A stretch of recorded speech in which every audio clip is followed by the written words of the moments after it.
Hi, my name is Mary Sotos, and I'm with the Greenhouse Gas Protocol program at World Resources Institute. The GHG Protocol creates standards and tools for companies to measure and report their greenhouse gas emissions. And if there's one activity that almost every company does, it's use electricity. Most companies purchase electricity from the grid, typically from a utility or other supplier.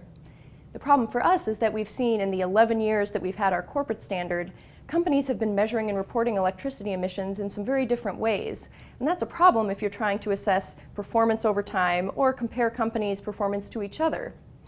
What we've seen is that companies have been calculating these emissions in basically two different ways. The first way is what we now call the location-based method. So this looks at emissions from the average emissions from the power plants on the grids where companies are located. So the idea here is that the grid is this physically interconnected entity so that when you consume electricity in one place, it's generally coming from power plants that are in the same basic region. The advantage of this method is that it shows accurately the sort of physical dynamics of the grid.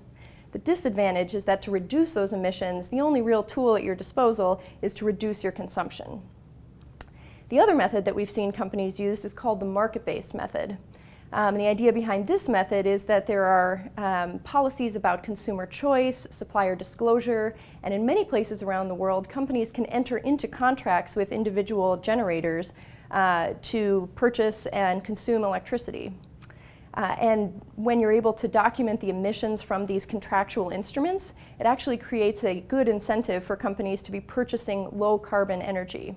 And it's part of this market dynamic and sending a market signal. The difficulty with this method, though, is that it can be difficult to navigate which types of instruments are actually appropriate to reflect in your inventory.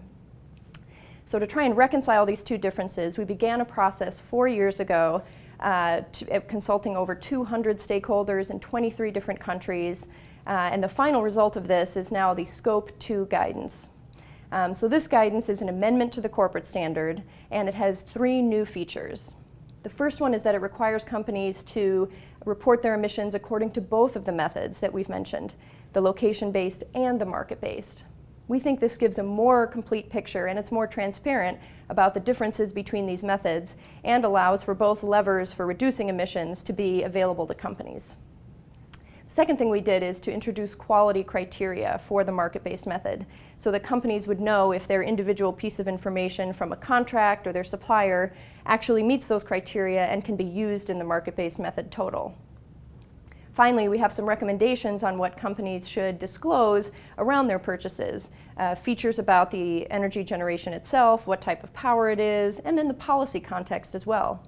This helps stakeholders understand some of the differences between electricity markets around the world. The standard is now available on ghgprotocol.org, and we encourage you to download it and start using it in your GHG inventory. Thank you.